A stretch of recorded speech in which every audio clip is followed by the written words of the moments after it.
Okay, good afternoon, ladies and gentlemen. Assalamualaikum warahmatullahi wabarakatuh. It's very nice to be here, and previously I was planned to be a rapporteur, but then upgraded to be a moderator in the last minute, but that's okay. This sessions we will have a critical examinations of how university ranking platforms, the differences of between platforms have their own strengths as well as weaknesses, and they do have different indicators measuring different things. But I'm sure that being one of the persons that manage the university ranking in Airlangga University in Indonesia, I do believe that those ranking systems cannot capture the complexities of the higher education institutions. And I really would like to us engage to in a discussions that we can see whether the ranking systems that most of our university in the world have been exercising toward a global reputations can really drifting us apart from our core missions, or in fact they can help us leverage our impact to the society. Okay, without further ado, I think because this is an open discussions, I would like to invite everyone here to, I don't know, submit their opinions with regards to how you see the importance of the ranking and how you think that the rankings could help the university in achieving, not only their core missions as an educational institutions, but also giving impact to the environment. Please do. Anyone? Anyone would like to start? Professor, please do. So let me start. I think rankings are important, whether we like it or not. They are important, and I can tell you that from the recruitment activities we do at Cambridge Education Group. We recruit thousands and thousands of students every year, and they all look at the rankings. So our kind of customer base, the people who want to access higher education, they look at the rankings, and they look at the rankings for guidance on what kind of university are they going to be enrolling onto. So rankings are very important in that respect, because students look at them around the world before they enroll on any course, whether the university is a local university or an international one. Having said that, the issue for me with the rankings is the way the rankings are structured encourage universities to operate in a particular way, because some things are weighted towards, for example, campus education, and they are judged on how much they spend on building new things for students on campus and things like that.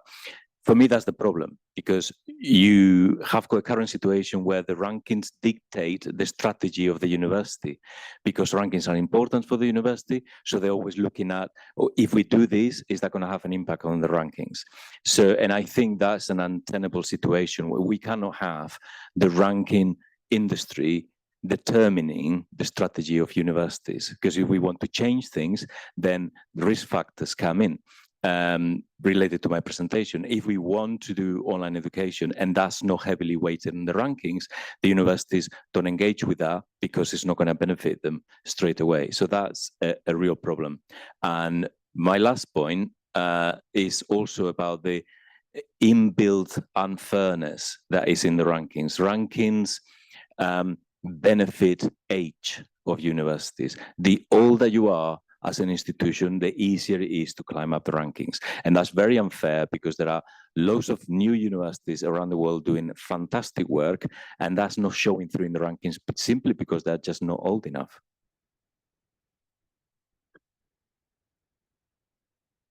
Thank you, bro. Yes. But in this, from Multimedia University, Malaysia. Actually, governance are very important. Ranking is under governance and auditing. And I think every university has a unit for quality assurance to be sure that they meet the accredited agency. For example, in Malaysia, we have Malaysian Qualification Agency.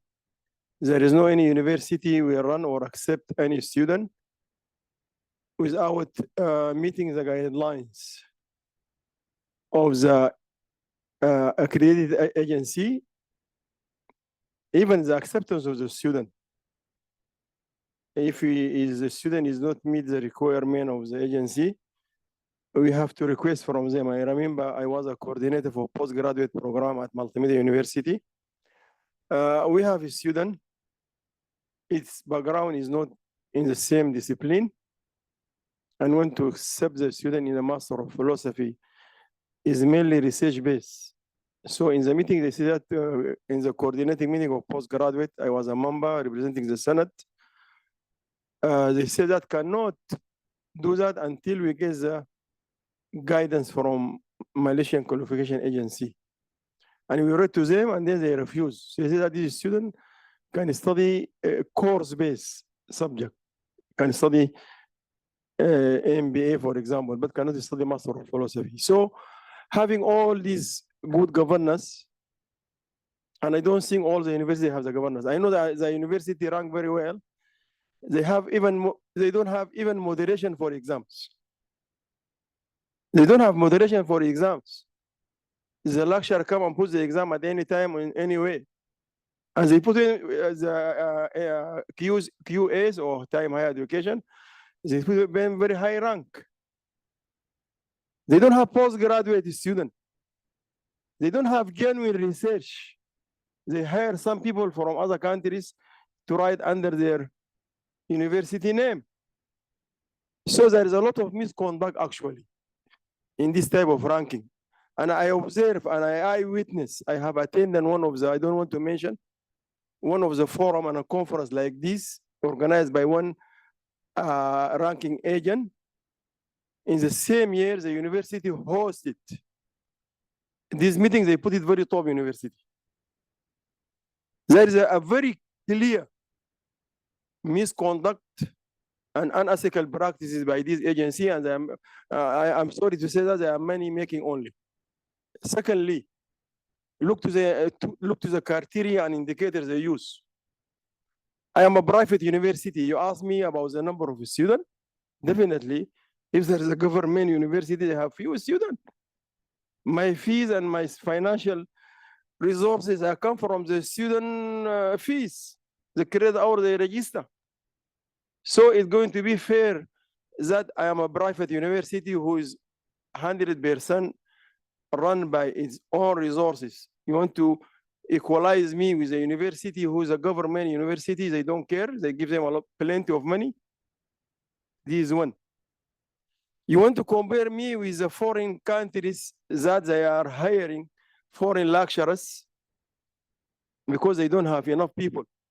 You see how many is the number of international staff? These are criteria of the ranking. So there are a lot of actually this should be revised, and actually this is created very unfair ranking, and place some universities they don't deserve to be. They don't have. University has no postgraduate student. How is it going to be very top? A university has a lot of research grant and postgraduate students. They have everything, and well-known university like Multimedia University, a digital university from the first day of established in 1997, and it was very good university, has very good programs, accredited very well. You put it in number 1,000, and you bring universities, they don't have anything. So this is my views about this ranking. Okay, thank you, Professor. Okay, so previously from Spain and then Malaysia, and can I have you, Professor, please?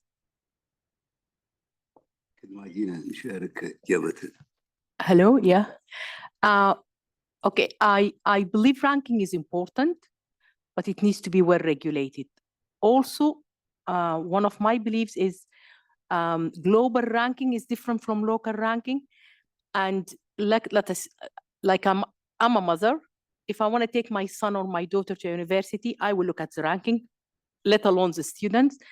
But my ranking, the way I look at ranking, it will be different from other people. I will look at I will be very keen on the number of student or postgraduate students from that university who ended up having a job. Is the way you look at the ranking is important. The other thing as well, I believe government also needs to play a role in these rankings. So for example, in UAE, I believe most of, how can I say, their employees, they will take it from their local universities. So they empower their own universities. And really global ranking versus local ranking, this is another thing, or regional ranking.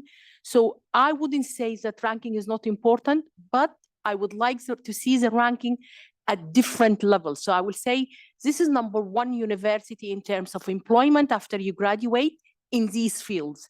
This is number two or number one in terms of student life. And everyone, when they look at this various ranking, they will be able to choose and make an informed choice.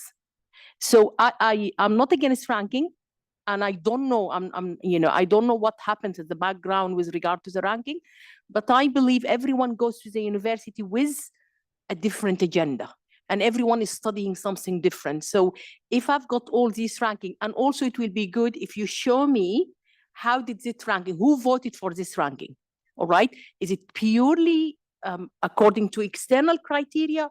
Did the student participate in that ranking? So I believe a good ranking is important, but the way it's being conducted, and also ranking what? Because what is important for you might not be important for me. Okay, thank you very much. Thank you, Professor. I do believe that, some of you have the similar points toward rankings, that it can be very important to university, but, at the same time, it needs to be regulated and governed, carefully. Okay, I suppose we also have someone. Okay, please do. If anyone coming from online, please let me know. All right, okay. Much for the opening the floor for this very important issue. So we're not discussing the importance of the ranking, because we all know that the main issue here is we need to create a proper lobbying structure to influence this ranking. I guess in the academia, this ranking has been built based on certain criteria, okay, and it affects all of our job, affect all of our even career, affect the perception of the higher education in the UK and outside. So we don't have a say into that process. That's the problem. And we don't know even how to lead that process or how to make that kind of action. So I think this is possibly one of the right forum just to discuss how local, we as professor and universities, and maybe somehow industrial partners and so on, how can we impact the process? How can we change? How can we also monitor? Because this is at the moment, we don't oversee. We receive some of the checklist from top management saying we need to do this because this will improve our ranking. This will improve also the way we will be seen, the number of students, the fund that we receive, and so on. And I don't think this is a fair situation. I think we need to listen to them, but as well we need to provide feedback in order to enhance. Thank you. Providing feedback is important. Yeah. All right. Okay. Thank you. Because you already have something to say, can I move to, please, Professor? Yeah. So we're talking about rankings in general. I think an important point is that there are multiple rankings available, and as a university, you have a choice in your marketing efforts which ranking you emphasize. And since we're in Switzerland, for instance, in Switzerland, there's a positive impact rating. It's a Swiss organization that is doing student-based surveys of what students feel about the sustainability of the sustainability efforts of universities. You can choose to participate in such an effort and then put, as a marketing effort, put extra emphasis on it. You don't just have to, as a university, have to sit back and just accept anything that is thrown at you. You can emphasize one ranking rather than the other, or you can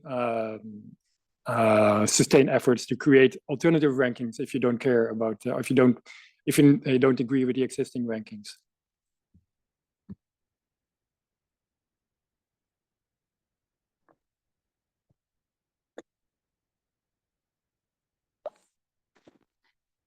I believe that ranking is good because it gives the higher institution kind of excellence. But the problem with ranking to me is it has to be built on the situation, the real situation of the university rather than bringing it from somewhere else. So higher institutions have to work on building ranking according to every single institution alone, even though if there are some, standards used in common. Another bad practice of ranking is that it changes and affect the strategy of institutes. So if for example, a university has a program and the university is being through the process of getting of ranking, they usually link this ranking with every tiny program, and sometimes some good programs might stop because of the ranking. So I believe that ranking has to be worked on as on the individual level rather than a common one. Because the most important thing of ranking is to let the institute move on and to impact the institute and the community. So if we don't reach that, that means our ranking is just artificial. Thank you. That's a very, the last part was artificials, and that's very intriguing to discuss. Anyone would have a say on that one? Please, Professor. This is a very interesting subject, as far as somebody has pointed out, considering the developing nations. The heavy burden on the university budgets or the college budget, plus heavy ranking institutes. Suppose I take the case in India, the outcome of that are drained out of India. You understand my point? There are highly ranked institutions in India. 90% of the students pass out from that institute, go abroad. The nation who has spent on them is not getting their services. So there is a big challenge when we consider the ranking in the case of the developing nations. Same is the case with, I believe, in the Arab world also. Arab world, I have experience in working in the state of Qatar, in the Emirate, and as well as Saudi Arabia. 90% of their utilities have been maintained by outsiders. I mean to say, so they wanted to involve nationals into the critical services.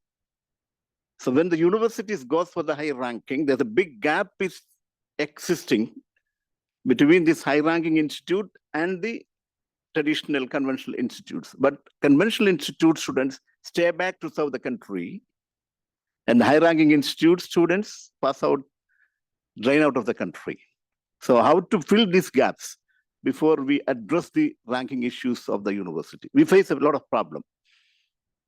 That problem, at one minute it's okay, the students want to go for higher studies, the equivalency, they can have an advantage.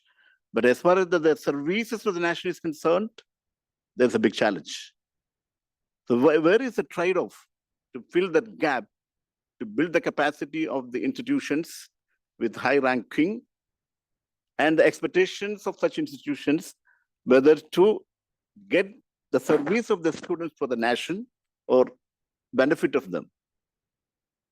You understand what I'm trying to say? We face a lot of problem. We have around 10 top ranking institutes in India. 90% of that institutes, students are going out soon after they graduate, because they fall in the equivalency with the high standard institutes across the world. But lower ranking institutions, according to the ranking criteria, they remain in the country to serve the country. So how do we bridge this gap? Quality of education is directly related to the ranking. That's what they claim. But as far as the national benefit is concerned, the benefit comes only from these low ranking institutes to the nation. I'm confused. You can fill the gap. Filling the gap. Thank you. Thank you very much. Filling the gap of one of the major indicators in ranking, especially from QS, is employment opportunity. So the graduate employment is one of the important things. And some, many institutions were measured based on this. And, some of those, of course, have a high rankings. And the irony is, for the country itself, according to you, was actually a brain drain because those graduates goes overseas and not being employed in the countries where, the institutions produce it. All right, okay. Such major high-tech companies, Indians are there. Yeah. They are from the high-ranking institutes. And when come to the service of the nation, we don't get the students from the high-ranking institutes. So where is the trade-off? Even the UTM, where I did my PhD, Malaysia, Johor Bahru, when they went for the ranking, then they're also facing the problem.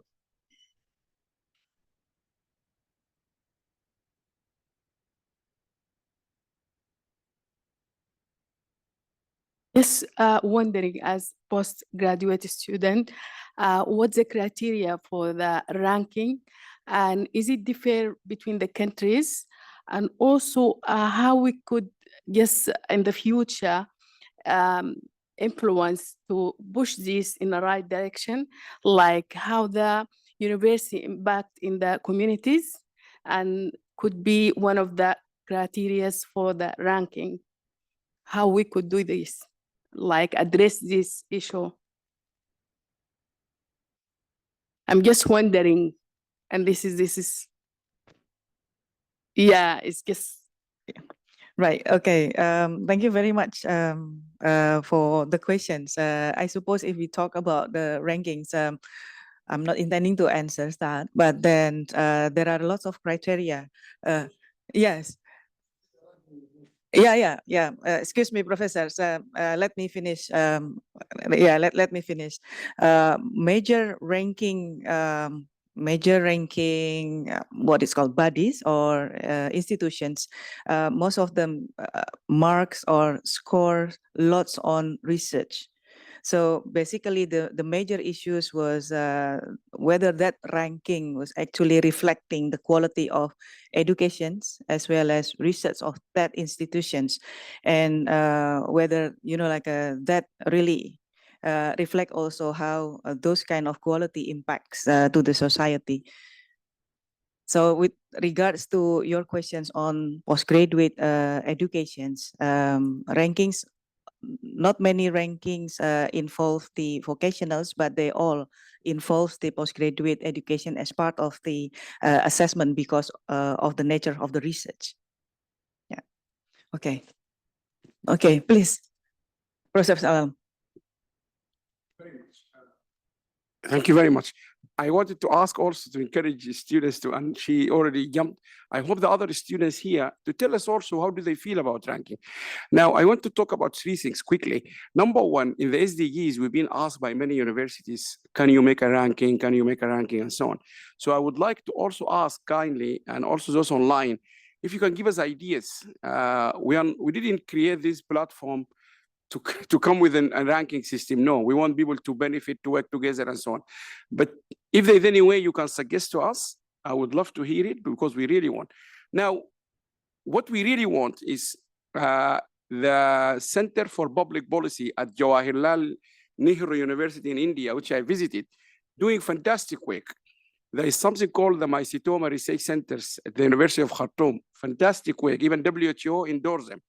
This veterinary school in Namibia, which I told you yesterday, they managed to train a dog to sniff COVID. How can, yes, we will do our best to show them, but how can we really give them that real ranking? Because they're really good institute. The one in Jawaharlal Nehru in India, first class public policy institute, definitely the same like Sussex and so on. How can we, yes, they deserve to be ranked as first, whatever it is. So please give us idea. In 2011, 2010, this is a true story, by the way, because it's mentioned here by one of the colleagues about graduates. I was leading the project in United Arab Emirates. One of the change managers, she's a British working with us there.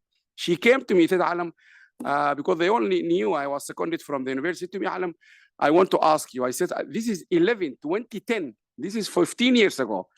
Alam, I want to do an MBA. I said, yeah, what's the problem? She said to me, London Business School are charging 58,000. Let's remember, go back. This is 15 years ago. Yes, London Business School at that time, they charged 58,000 pounds. And I said to her, okay. She said to me, my other second option will go to Harvard. And then I said to her, without mentioning her name here, you can do it. I can take you to Sussex when you're only 18, 15. She said to me, no, Alam. I want, after I finish that MBA, to be employed by one of the top 4 consultants, Deloitte, blah, blah, blah. Because these people, Deloitte and others, it's true. They go to London Business School, they select the candidate from there. Toyota, Honda, all these big companies, they go to the business school. Now, you can see someone is going to put forward all the money she made in the United Arab Emirates from the government, big project. She's going to put it, and she did. She went to London Business School. And the fact, I can tell you, after I came back, this lady is moving from the second job after she came back here was in John Lewis, one of the top employers in the UK. I keep seeing her every top. John Lewis, HSBC. She's really flying all over the place. So that's something. What about developing countries where no one knows even these universities? The last point I want to make here, I mentioned it yesterday, remember, Sussex University, #1 in the world in teaching sustainable development. This is QS ranking. They said, and I'm still writing it on my CV. I said I worked 15 years in the top leading university in teaching sustainable development. But in fact, Sussex came number 24. Who came #1? Manchester. But if you listen to the video from the Vice Chancellor of Manchester, she is not talking to you, we are doing the best research. And she's not talking to you, we are doing the best blah, blah, blah. She's telling you how University of Manchester implemented the 17 Sustainable Development Goals. So when it comes to equality, she will tell you at the University of Manchester, we adopted a charter, blah, blah, blah, blah, blah, to ensure everyone, it's a law in the university. When it comes to CO2, they will tell you what we did at the university to reduce. So this is where many universities, they didn't realize, you need to show me you are doing it.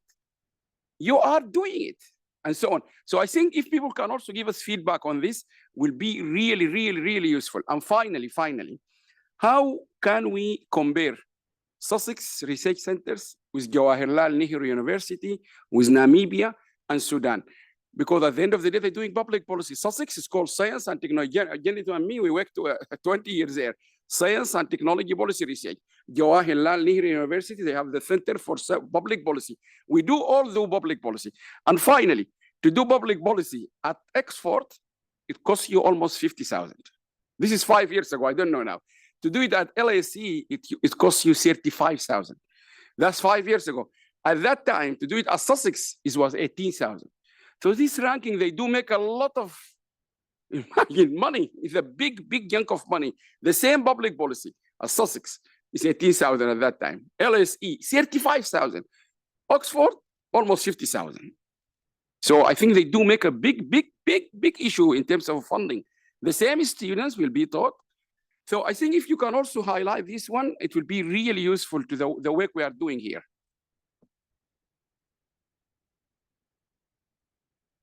Thank you, Professor Alam.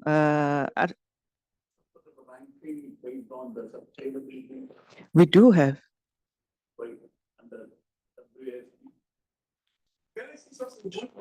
Yeah.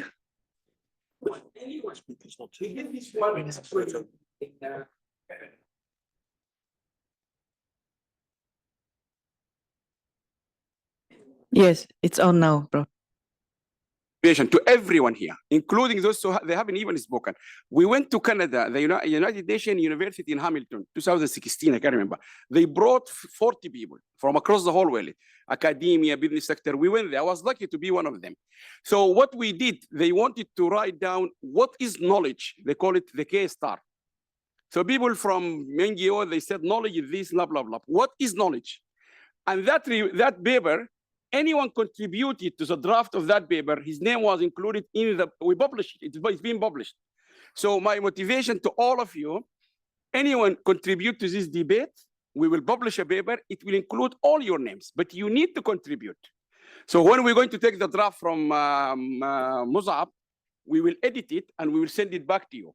To ensure your name will go in this really going to be an exciting, and Petru is looking at me. Petru, by the way, he wrote 8 reports for the United Nations. He's a top man, wrote in this room. My motivation to all of you, and even the one who are watching us, please take this contribution very serious and contribute. Just say your perspective. And I think we can end up publishing this in the Nature or anything, or in our journal, whatever it is, but it will really be a scientific paper so it can open the debate more seriously. Okay? Arshad, please. The one suggestion, as we know that university ranking comes with assessment, like it considers research collaboration and also international faculty and students. So in my opinion, there are different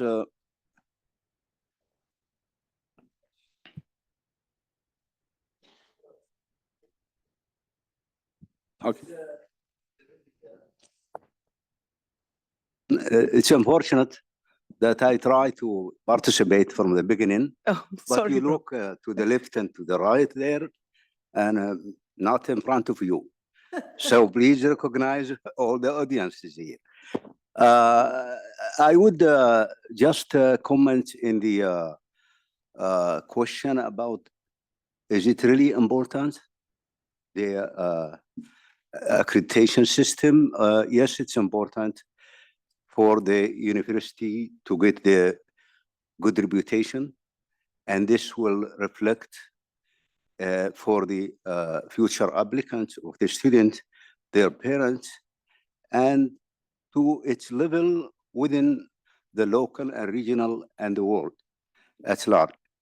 At the same time,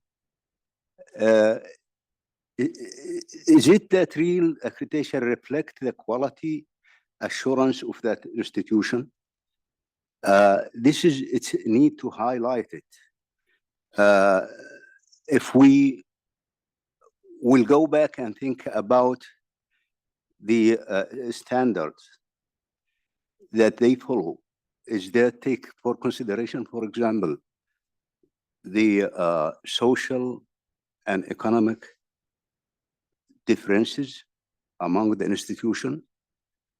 How you can control that?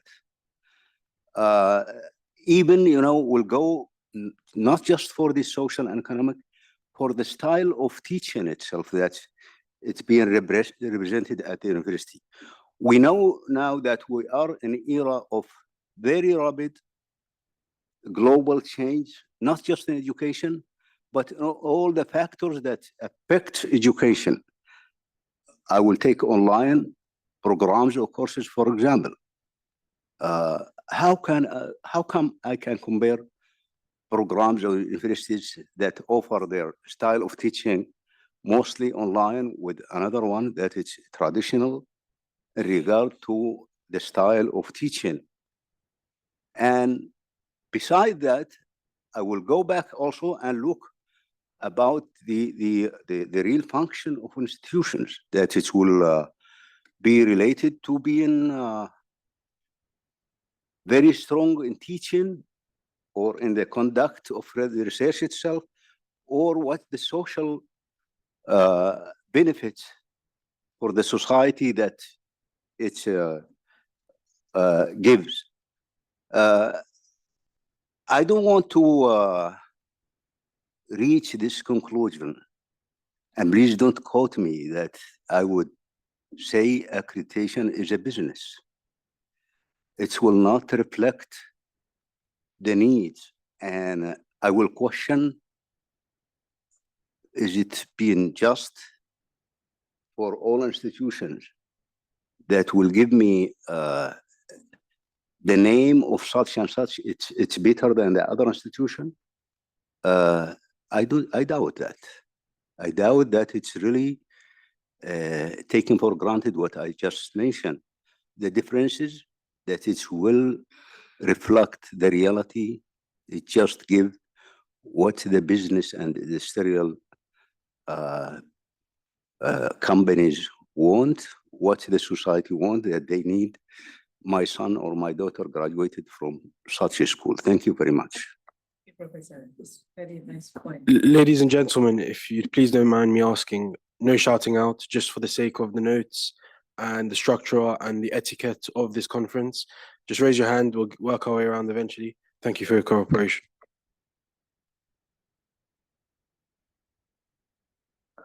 Assalamu alaikum wa rahmatullah. Actually, the university ranking comes with the assessment.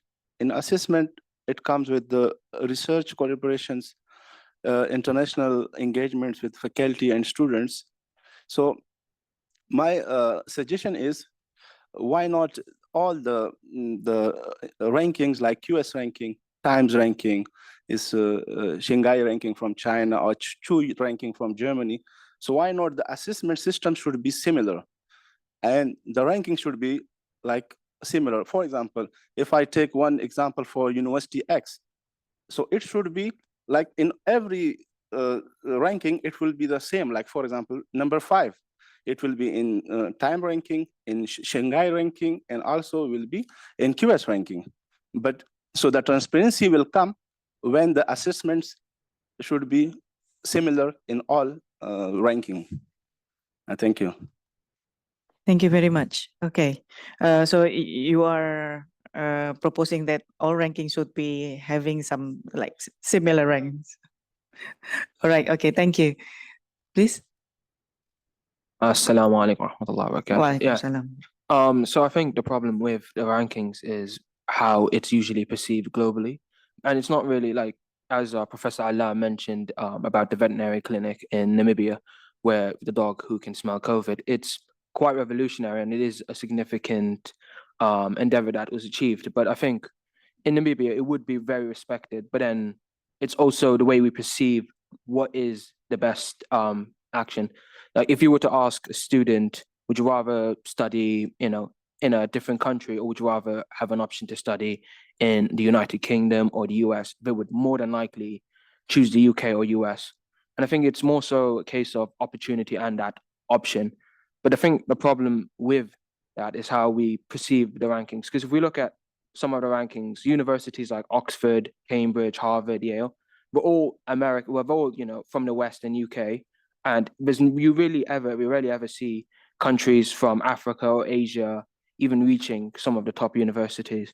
And the issue with that is how I think it's more so this global perception of how we view the best universities, and it's how they're respected. Like going to going to a university that's the best in your respective origin country, most people, it would be respectful. But then if you go to study in a country like America or UK and you apply for a job, they're more than likely to accept someone who had a better ranking globally than what was your ranking in your respected country, which I think is kind of an issue that's not necessarily ongoing, but it is going to limit you later down the line. It's just the global ranking, and I think that's not how we should see it. It's also the case of even what you're studying is also an issue, because universities like Oxford, they're mainly focused in arts and humanities, and if you did, like, let's say, studied finance at Oxford, it's not a bad option, and it is, on ranking number 1, but then it would be more appropriate to study at an institution that, specializes in such of your studies. So that's why, like, although, University of Oxford is ranked number 1, you would be much better suited to study in a different university like LSE for, to really prove that, you've got the expertise in your study rather than pick a general subject. So I think rankings should not be generalistic. We should be very specific to what you're studying, and really shouldn't include things like, where you are globally. And I think that's one of the things that needs to occur whenever it comes to employment is individuals should be kind of looked based on what they studied and not really where they came from personally. So I think that when it comes to the rankings, obviously the university you are going to attend to needs to be a bit reputable and respectable by, the means of the country, which is why it makes sense you should look at, your country's views of that university rather than globally.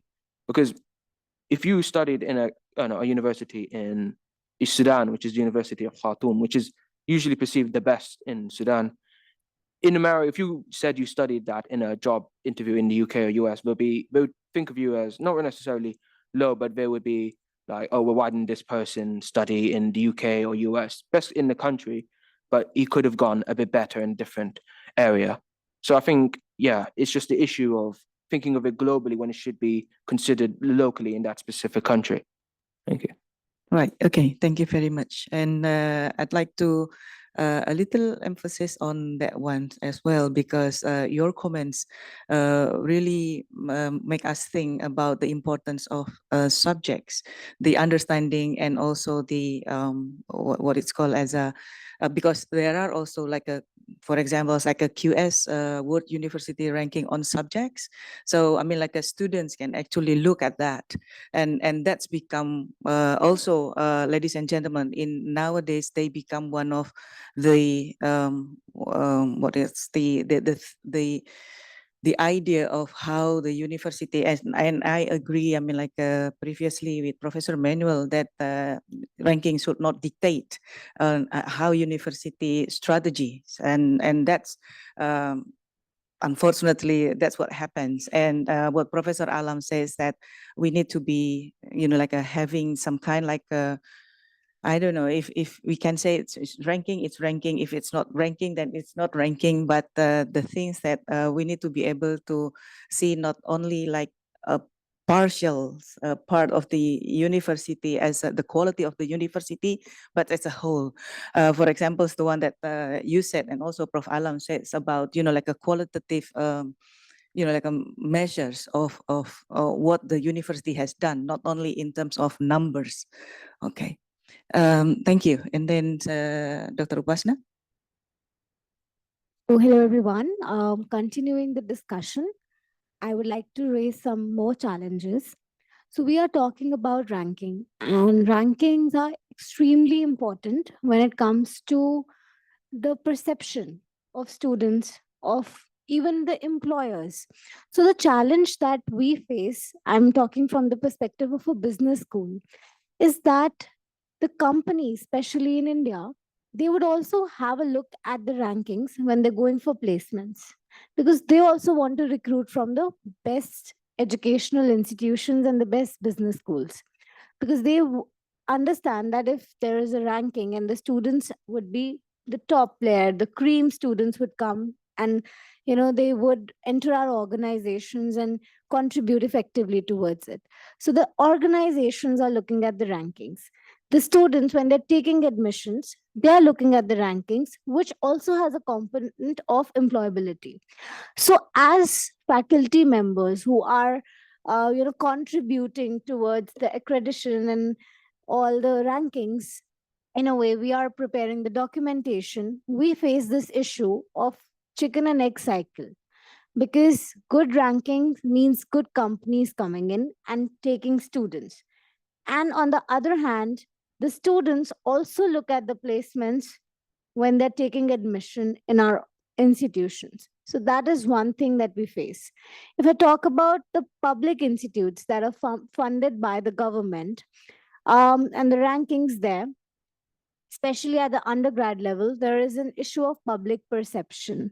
So the sampling there of these ranking, how this ranking is happening with the public perception, the methodology that they're using is very limited. And that is where the issue comes, because we have different criterias: teaching, research, infrastructure, students' involvement, graduate outcomes, how many students are getting employment, what are they doing, are they pursuing higher education, cultural participations, basic hygiene facilities. So a lot of criteria are there And one of them is public perception also. So how this criteria is being evaluated? So when I was in the government institution, I worked there for nearly 7-8 years. This cycle repeats after every 5 years, and then they reduced it to 3 years. And whenever this ranking had to come, I'm talking about the local rankings, you won't believe there was a lot of pressure on the academicians, faculties to prepare so much documentation. And suddenly reaching out to the alums, to the students, what they're doing, we have to prepare everything. And then these accreditation people come and they have a look at every criterion in a span of 3 days. They look at all the data and they can randomly check. So I think rankings are extremely important, but the way that is happening, the methodology, the criteria, it needs to be revamped altogether so that it can contribute effectively. Thank you so much. Thank you, Dr. Upasna. It's a very good point. Okay, please, Doctor.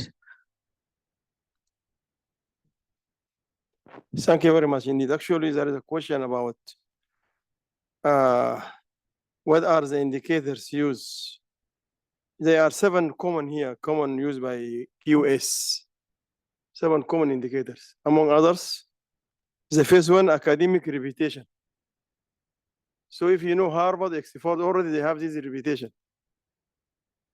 And there is no mistake if you find Harvard #1, because it has very high reputation. Second, employer reputation.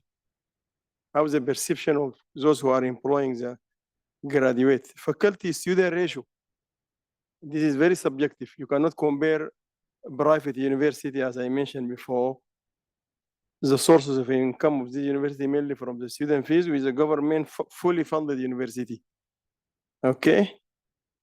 Then citation per faculty. This is a citation of the application. Now also there are a lot of unethical issues about citation. I have mentioned there are many journals this year. They don't Web of Science. They don't give them impact factor, which is based on citation, because there is a misconduct of the citation. Is also very subjective. International faculty ratio. You cannot compare countries that have no people to work. Mainly 90% of their staff are international staff, with the countries like India or Indonesia or other countries, mainly they appoint the local people. Okay, so everything we find here subjective. International student ratio. How many international students in the university? Okay, then international relation network. How your cooperation and collaboration and all these things, among other indicators. So how they are going to conduct this? They conduct through the selection of people to fill the survey. If you remember, there are many universities contact you. Please help our university. When you receive the QS request to fill the survey, you fill. So that is a conduct like this. I ask you to help my university, and I'll help your university and do the survey. Having all these, I think, is very subjective measures. So the standardization, as requested by this gentleman and many people, it should be a standard indicators and good approach to conduct this the survey of ranking. And before the ranking, the most important is accreditation. If you have no good accreditation, you cannot go for ranking, because the accreditation is a good governance of your system. So it's just actually just creating problem to the people by having this university A is #1 and this is number B. And I know that there are many universities that are much better. And actually, in fact, last time you need to go to UK, to go to US, because you have to have a physical attendance. Now the digital technology narrowing the gap. We have equal access to the knowledge, and we who work very hard to produce knowledge from this knowledge, we will win. So we don't need to be physically in Harvard or XVII. I can be in multimedia university and I make the difference around the globe. And it happened. I study in Malaysia and I have achieved so much if I go to Australia or America or whatever. So I think time has changed. Digital technology, narrowing the gap, and all these false supremacy of the Western countries is gone. Thank you. Yes, Professor, please. According to what Professor Alam has mentioned, that we need to define the problem with ranking and provide a sort of solution.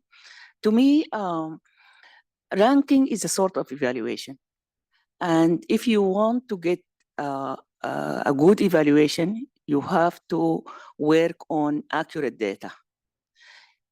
But the problem with ranking is that data has the potential of falsifications and distortion. So this is a big issue with evaluation of the higher institutes. I believe that the solution for that is to build a framework, a solid framework that involves all the aspects of evaluation that the attendees and the participants have discussed. And this framework has to be flexible enough to be employed to every single higher education institute alone, because we cannot generalize, because as we agree that there are big differences between universities. So it is building a framework. A framework has to be flexible enough and use accurate data to get good ranking. I think these are the most, the problem of ranking is just focused on the data they are being used for ranking and the results. Of course, if the data is accurate, it gives accurate results, and if it is not, it will not give the results that intended to the university or to the institution. So, and building, of course, a framework like that needs a big effort, I think. It needs really big effort. So this is what it is to me. Thank you. Thank you, Dr. Usman.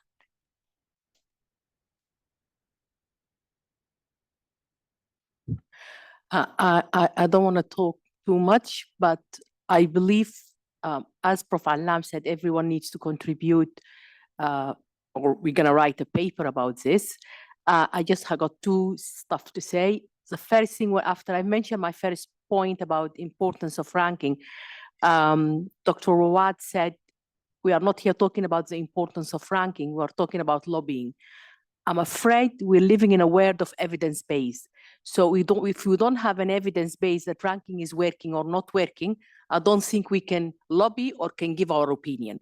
So one of my recommendations, if people wanna just take it, is that the ranking is important to actually two bodies. One of them is the universities, and the other are the students that are in the universities. So if we, without taking the opinion of students and without taking the opinions of universities, I don't think this will take us anywhere. So what I suggest is maybe one of the recommendations is to be, we have to establish a survey or a research, and then that research will come, it's almost like a pilot study, and with that research will direct us to another research, because to change ranking, this is a very big step. And we know that the world in general tend to resist change. So I believe without evidence base, I don't think we can just say, oh, ranking is this and ranking is that. Okay, thank you very much. Thank you, Doctor. It's very nice. On the back, please. Thank you. Can you hear me? Good afternoon. Actually, the ranking depends on obviously 2 points I think need to be identified.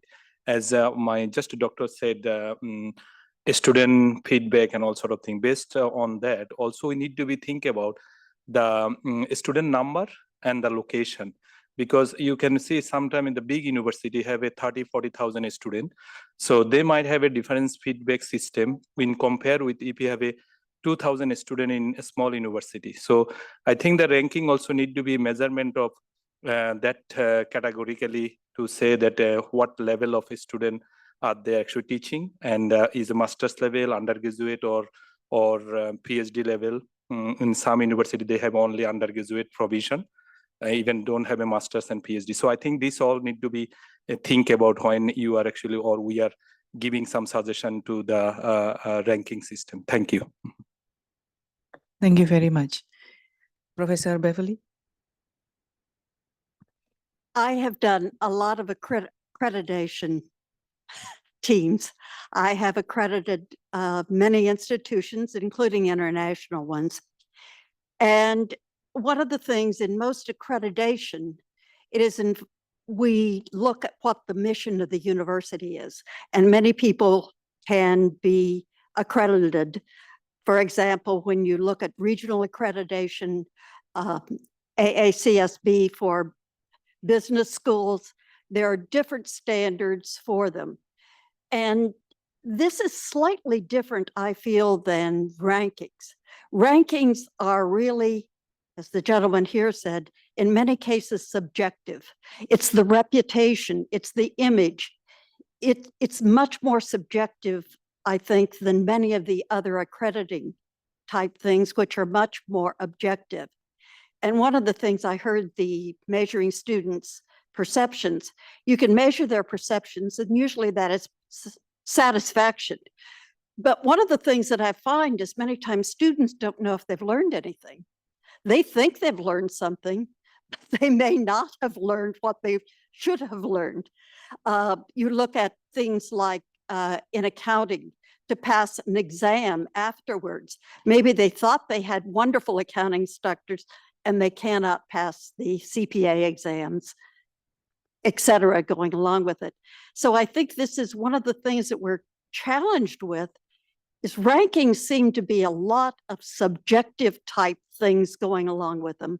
For example, what kind of quality education do you get? Because in the top ranking universities, which whether or not it's Harvard or MIT or Oxford or Cambridge, usually those are heavily based on research of the faculty members. And many times an undergraduate student never encounters a full professor at one of these institutions. Just my 2 cents worth. Fantastic. Yeah, you are right.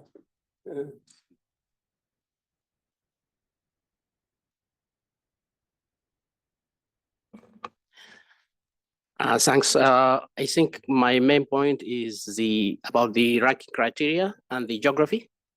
I think the way of applying the ranking criteria is not fair, because we compare, for example, well-established universities in wealthy countries with the same as the poor countries.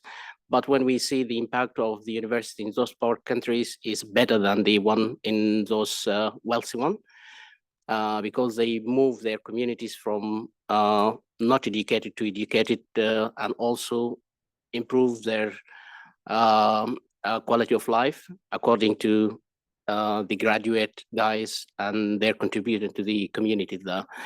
I think the main point is it's not fair to compare, for example, a university in Europe with one in Africa, when we see the impact of the African one is better than the one in Europe.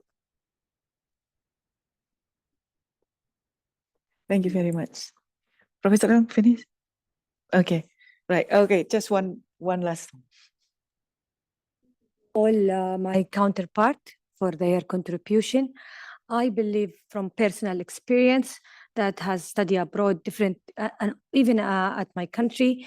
And all the contribution has been mentioned. It's all an added value. We cannot, as Dr. Amani said, ignore the existing system of ranking. However, what we can create factors that can cascade indicator based on a pilot and a baseline. Even the baseline or the survey we would like to create, it should be based on a factor that can cascade an indicator such as a subject, contribution to sustainable development goals, to sustainability within the methodology of studying, and also within the social aspect, also within the environment aspect, with the economic aspect, number of employment abroad and at a national level. What the university has done for the student they are studying at the university, to not all of them to become a brain drain. So this is one of the elements and factors should be considered. And not to forget, with such, I would say, change that we will work on, if we have taken this into consideration, we will also impact on the price of the private sector university, because limited ourselves to only ranking without other combined factors and element and indicator will increase the price of university more and more. However, if we combine both, and the survey should include not just student, also for those who already graduated and employed, because the loyalty of the university will be different. So this should be taken into consideration among those who already has achieved in their work to be included in the survey, and those who are working but behind the scene. There is a lot of mindset for those who has graduated from public university and also private university. I would say a selective of candidates within the survey, it's important for even those who would like to target in the survey. Some points can be taken into consideration, as I have stated: contribution to sustainable development goal, partnership, contributing to society and economic, employment ratio, internationally and national level. Also, the subject is important to take into consideration, and not just to be subjective only to the ranking. Thank you. Thank you very much. And ladies and gentlemen, I'm so sorry, but the time is closing.